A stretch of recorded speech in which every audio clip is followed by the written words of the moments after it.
I know you want results.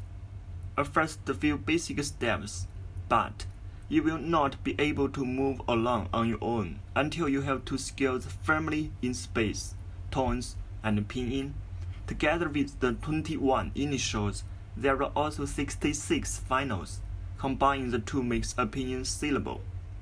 The pronunciation is written in pinyin, the official romanization system used in all Chinese schools.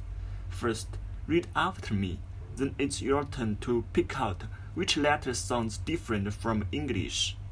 B, P, M, F,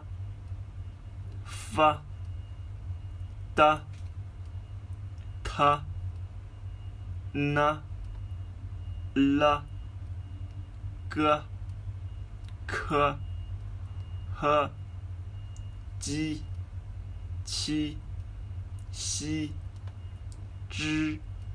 Ch, Sh, R, Z, C, S, I, U,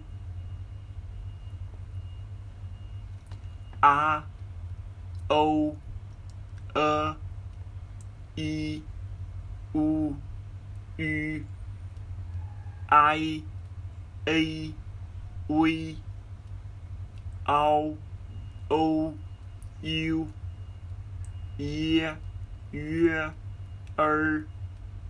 An, Yin,